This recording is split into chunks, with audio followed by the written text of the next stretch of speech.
I bring to you your host, Mayor Timothy P. Dougherty.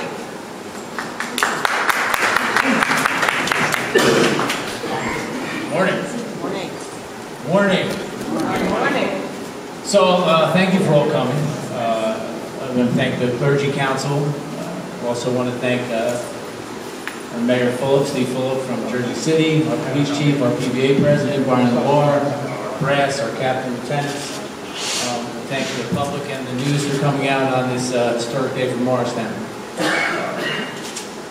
I'll give you a brief beginning of how this started. About 2012, the Chief of Police and myself were having conversations on body cameras. There was talk a lot in the nation of different things that were going on. And over the last couple of years, we all have experienced several incidences that have taken place throughout the country.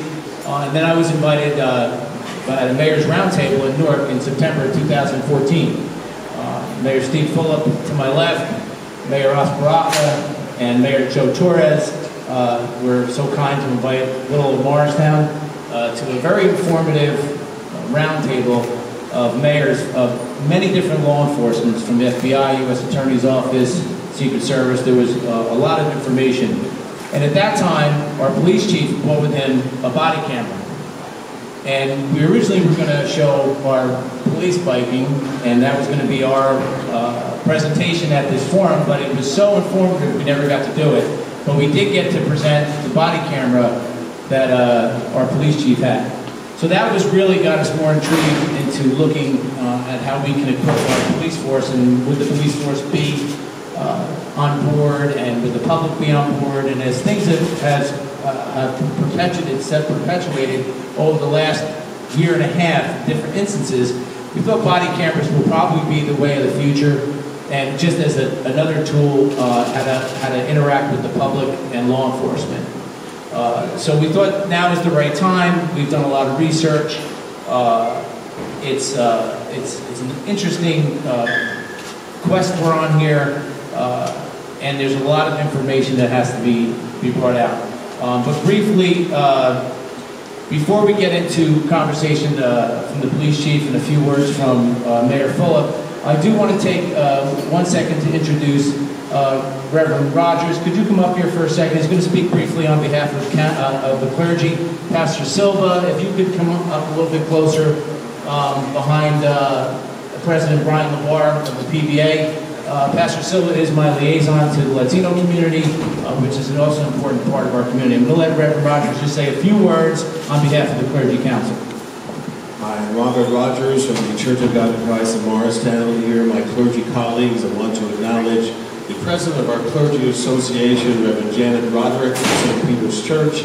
She has asked me to say a couple of words, which I shall do. We applaud and appreciate this effort by the Morristown Police Department, our police chief, our mayor, in purchasing and using these body cameras. We believe that it is an important step in improving police-community relationships and improving police accountability. We believe it's just only one step. We believe that how the officers see, understand, and interact with the public is an important piece of this, and also how the public sees and understands and interacts with the police department is also important. So there must be mutual respect, people working together, and we must overcome stereotypes and racism in order to really have an effective police-community partnership. So I want to applaud the mayor and applaud the chief for this one step today. Thank you, Reverend Rogers. And on behalf of the administration and the council, we appreciate the Clergy Council coming out to support this initiative. Right now, we have purchased 40 body cameras, and I'll let the chief and Lieutenant Greer go over the actual interaction and how that actually works. I would like to now just take a moment to introduce somebody who I think is on the forefront of many different initiatives in the state of New Jersey, and clearly one of our leaders in this great state. We'll hear a few words from Mayor Steve Fulop. Thank you, Tim. I want to say thank you to the clergy, of course. Thank you to the police leadership that are here today. Some of you may ask why Jersey City and Morristown have this sort of relationship here, and this is not something that's happened recently. When you talk about urban revitalizations in cities throughout the state of New Jersey, people often talk about Jersey City and Newark and Patterson and Atlantic City and Camden, but one of the cities that really is making significant change is Morristown, from the standpoint of culture, from the standpoint of arts, from the standpoint of redevelopment, and then of course on body cameras and public safety. As the mayor mentioned, several months ago we started the conversation, myself, Mayor Dougherty, Mayor Baraka, Mayor Torres, discussing the importance of body cameras and police relationships with the community, how to improve it. And Newark, Jersey City, and Patterson have taken the steps of going out to RFP to do the same thing, and once again, following the lead of Mayor Dougherty in order to purchase for our respective police departments body cameras as well. And we thought it was significant today because Morristown, under Tim's leadership, is going to be the first in the state of New Jersey to outfit their entire police department with body cameras. And we think it's an important thing to recognize, an important thing to emulate, and we couldn't be more excited about following his lead on his leadership. So congratulations, we're really excited to be here. Thank you, Mayor Fulop. Okay, now I'm going to just turn over the mic to our police chief. For those who don't know, our police chief, he's renowned as one of the top crowd control experts in the country. And if anybody was watching MSNBC, Chris Hayes' show the other night, you caught a quick glimpse of him actually holding a training seminar at the facility in the county for police training. So no further ado is necessary to introduce our police chief, Peter Demnitz. Thank you. Thank you all for coming. Thank you for the support of the mayor, his administration, the mayor of Jersey City, the clergy, and most importantly for me, the support of my staff. This takes a lot of work. There's a lot of research. We research the product itself. We have to develop policy. We research around the country. But I just want to follow up on something that the mayor said about that conference. There was a lot of discussion, and the mayor used the word excited. There was a lot of discussion about body-worn cameras, and when I leaned over to the mayor and I said, I have one you could show, he got excited. And he stood up and he showed everybody the body-worn camera, and I think that was a catalyst for further discussion. The only thing I want to add to this is, unbeknownst to me, Lieutenant Greer, who will be speaking about the technical aspect of the device. Lieutenant Greer, who attended and is attending Cambridge in England. That program was also attended by the Rialto Police Chief, Rialto, California. And I had a chance to see that chief speak down at the International Association of Chiefs of Police Convention in Orlando last year. And we have most closely modeled our policy and our implementation based on that police department and what we have learned, in addition to what we have researched that's coming out from the International Association of Chiefs of Police and some other police departments around the country. The only comment I would make, I've read a lot of comments that other police chiefs have said or have made, and mine is very simple. In 32 years of policing, I wish that there were more times when police action was recorded. Because I believe that the national debate and the local debate about police action would be a lot different if there was police recordings. It's a lot better when you can debate facts versus conjecture and speculation. So I'm going to turn it over to Lieutenant Greer. Thank you, Chief. Good morning. I've been asked briefly to introduce the unit to you, some of the technical aspects. We have Officer James Krause and Officer Brendan Briscoe here. They actually have the units on their uniforms to show how they will be deployed. After looking at a number of models on the market, recognizing this is an emerging technology, the Chief ultimately made the decision to go with a product from L3 Communications, which is located in Newark, New Jersey. They are a local vendor, which is extremely helpful for us, and we've used them for the past several years for our dashboard cameras. The unit itself is about the size of a pager, for those of you who remember pagers. It's approximately 3 inches by about 1.5 inches in diameter, and it's designed to be clipped to the exterior of the officer's uniform. We participated, we were one of 12 sites in the country to participate in a beta testing program to develop and help L3 work out the kinks of the unit. So we've been very fortunate to be one of the first to have it. The unit itself is fairly simple. It's designed to meet military-grade specifications in terms of being dropped. It can record up to 4 hours of high-definition video at 1280 by 720p. It has a recording, 16 gigabyte hard drive inside to record the video. The unit will record for up to about 4 hours. Has a 48-hour standby life battery. All these details will be made available to you after the press conference. In terms of the unit itself, it's designed to work seamlessly with our existing L3 mobile dashboard servers. That's one of the reasons we went to this unit.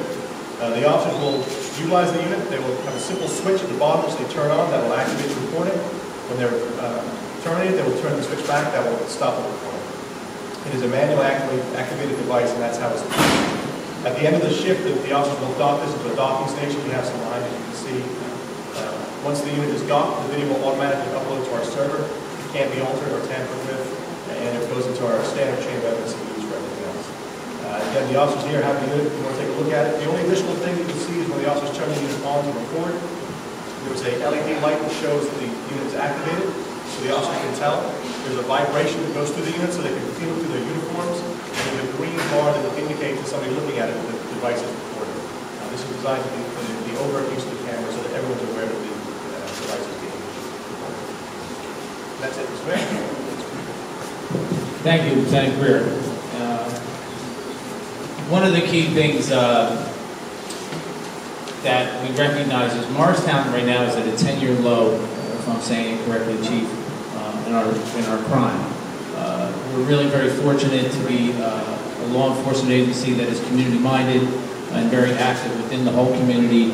And like I said during our budget hearings, that we are at a 10-year low. And one of the things that I think these cameras bring is not only a better communication to the public, it also holds police departments accountable for their actions, so there's not abuse on the police department side.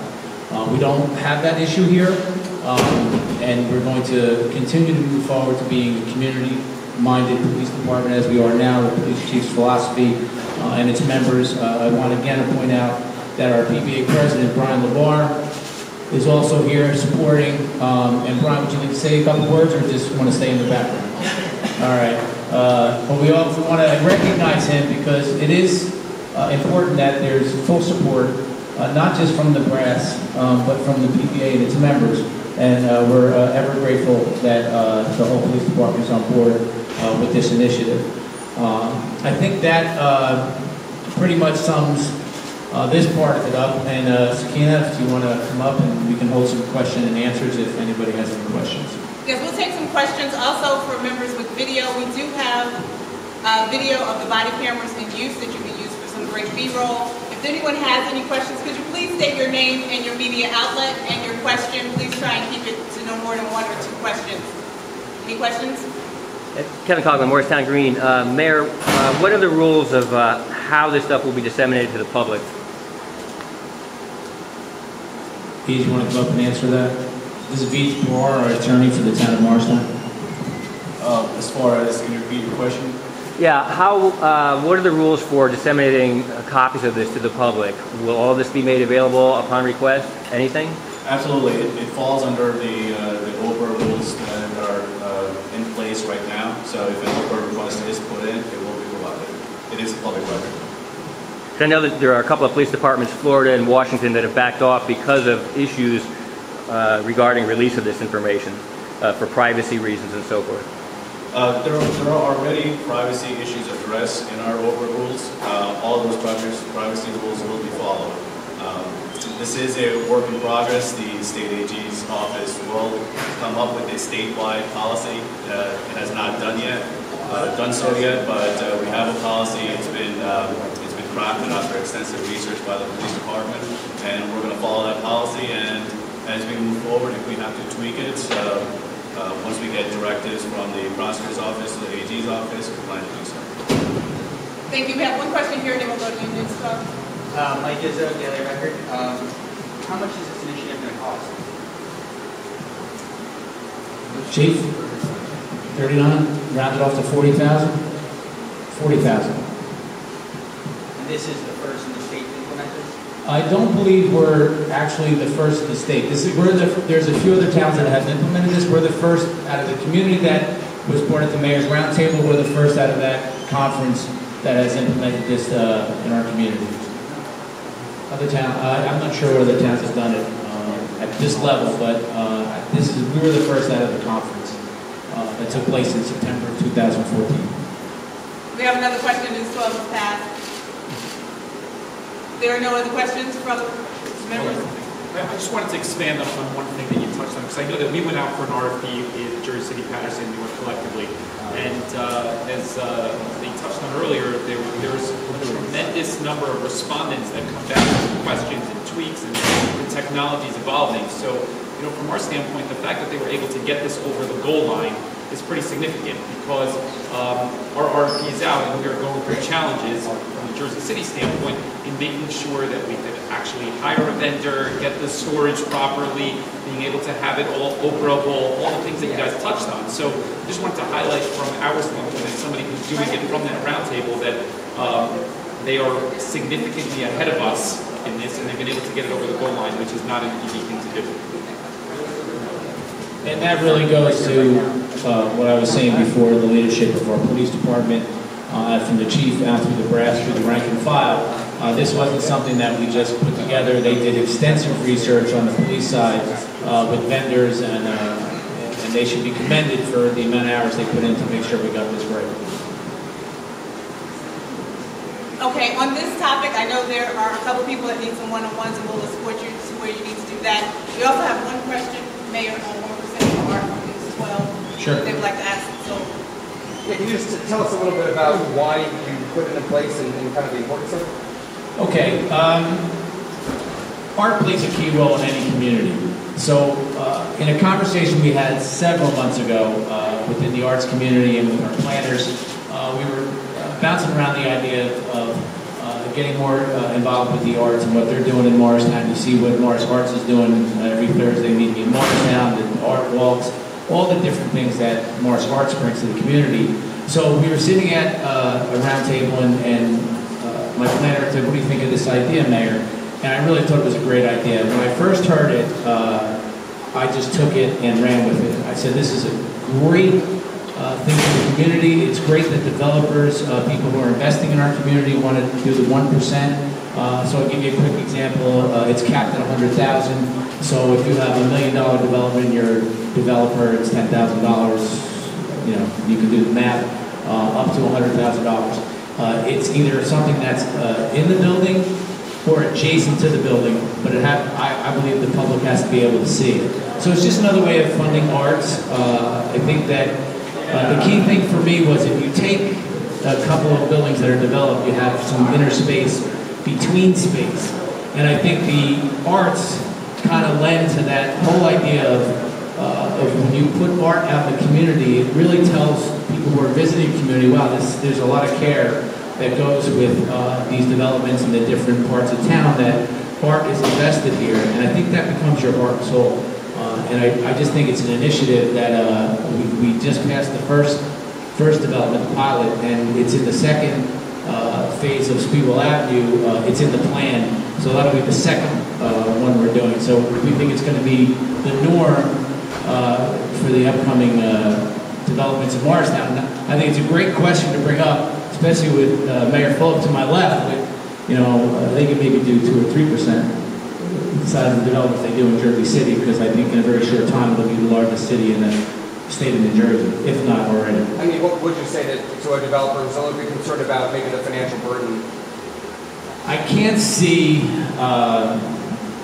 1% being a financial burden on an investment of $25, $30, $50 million when it's only going to add to the value of their project and next to their project. I think it's a win-win for all. I came last summer to the Jazz Fest here in Morristown, and had the opportunity to tour it personally with the mayor here, and I was blown away by the number of people that were here, the energy that was here, and I would just say that from a Jersey City standpoint, we can attest to the fact that what makes a city livable is culture and arts. And people want to be in residential developments that appreciate culture and arts, and I think the mayor here has probably recognized that as well, if not better, than anybody in the state of New Jersey. All right. Just one thing. back to the camera again. Can we expect officers on the street later today with these, or how does that work? Most likely, well, the plan tomorrow would be better. There's going to be 2 on each shift. So, given that we have an overlap shift at 5:30, I'm sorry, at 8:30 at night, it would actually be 4. And most times it's 2 on the shift. Thank you very much. That concludes our press conference. Thank you for all for coming.